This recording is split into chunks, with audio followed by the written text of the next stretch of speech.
The Egyptians on the east bank of the canal were split into two armies, one in the north and one in the south.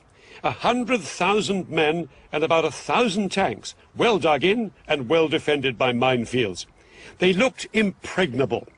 But one of Sharon's patrols had discovered a narrow gap, just 1 mile wide, between the two armies at this spot, where the Suez Canal joined a large salt lake. Sharon was ordered to push through here with his tanks, widen the gap, and secure a corridor through to the canal. The Israelis would bridge the canal, and hundreds of tanks would then pour across it and fan out north and south to cut off the Egyptians from behind. The Egyptians' positions on the eastern canal bank would then be untenable. For the Israelis, the whole operation would be fraught with danger.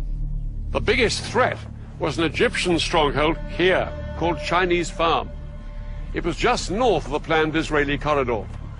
Sharon had to neutralize the Egyptians at Chinese Farm if the Israeli plan was to succeed. But what the Israelis didn't know was just how big the Egyptian presence was at Chinese Farm. Large numbers of Egyptian tanks and infantry were gathered there. Unaware of how outnumbered they were, at dusk on October the 15th, the Israeli assault force moved in. Sharon's tank crews approached Chinese Farm to make their surprise attack. They moved in from 3 different directions, but the Egyptian position was a lot stronger than the Israelis had expected.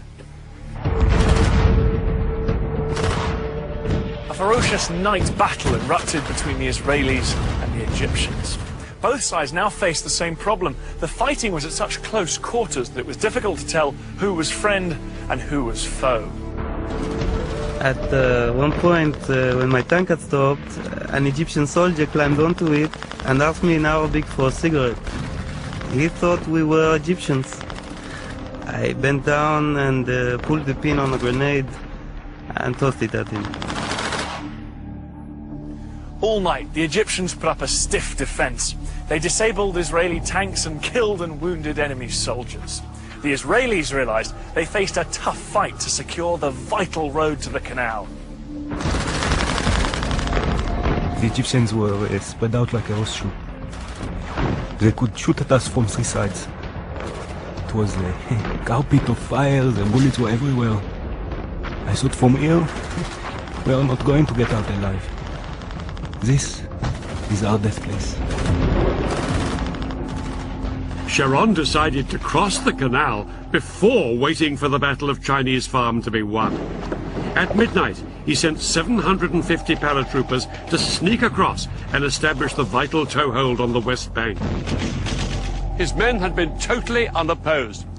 But to turn this into a major breakthrough, the Israelis would need to get thousands more men and tanks across the canal. In fact, the Israelis had built a mobile bridge a year before the war for just this purpose. The bridge was 180 meters long, weighed 400 tons, and took 3 days to put together. Once assembled, it was towed on metal rollers through the desert by 12 tanks along the only road down to the canal. But there was a problem. Because of the fighting still raging at Chinese Farm, the road to the canal was blocked by a huge traffic jam. By daybreak, the bridge had only traveled 2 miles. There were another 13 to go. Sharon needed to get tanks across the canal to reinforce his troops who'd crossed earlier. Without the bridge in place, he had to float 50 tanks across on inflatable rafts. The sudden appearance of Israeli tanks on the west bank of the canal was a huge surprise for the Egyptians. Soldiers manning the SAM batteries reported that groups of several tanks would show up in the distance, open fire at them, and then disappear.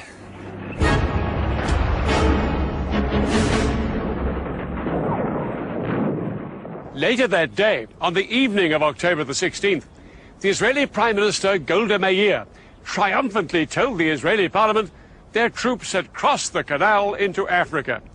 In reality, it would be another 2 days before the Israelis secured the corridor to the canal.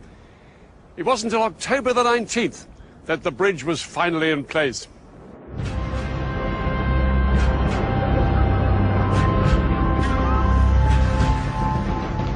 As Israeli tanks surged across the bridge, they came under heavy bombardment from Egyptian artillery and aircraft. But the tanks pushed on to their first objectives on the West Bank, Egypt's SAM missile sites. Once these missiles were destroyed, Israeli warplanes swept into the attack in support of the tanks fanning out north and south on the west bank of the canal. Egypt's Third Army, here on the east bank, was soon in danger of being surrounded. Shazli urged that some units should be pulled back here to the west bank to fight the Israelis.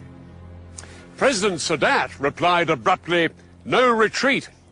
He believed that reducing forces on the east bank would risk losing everything they'd fought for. But Sadat was ready for a ceasefire.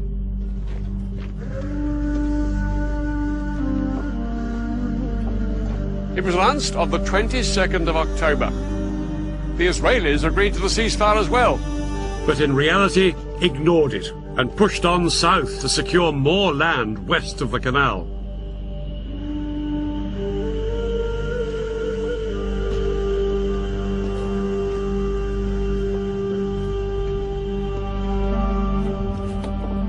By October the 23rd, the Egyptian Third Army was surrounded.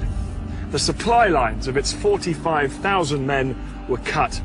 With only 4 days of food and water left, it wouldn't be long before they were starved into submission.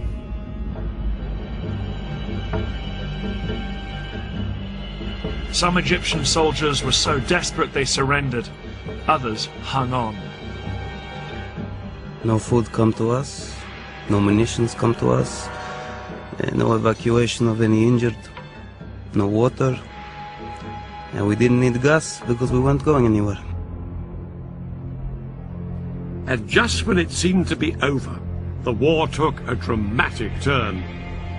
It was at this critical moment that Egypt's most powerful ally, the Soviet Union, made one final bid to help the Egyptians.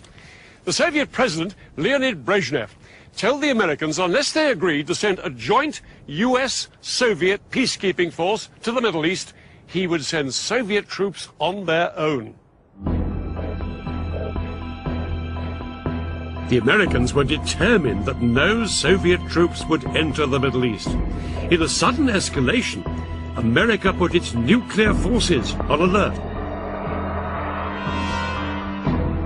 US nuclear missiles were readied in their silos, and 2 aircraft carriers with nuclear strike forces were ordered to the eastern Mediterranean.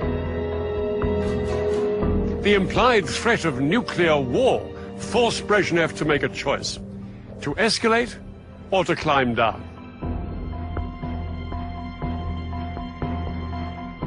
Brezhnev decided to climb down, and no Soviet troops went to the Middle East. But the flurry of international pressure had made its mark. On October the 25th, the Israelis finally heeded the ceasefire, and the October War was effectively over.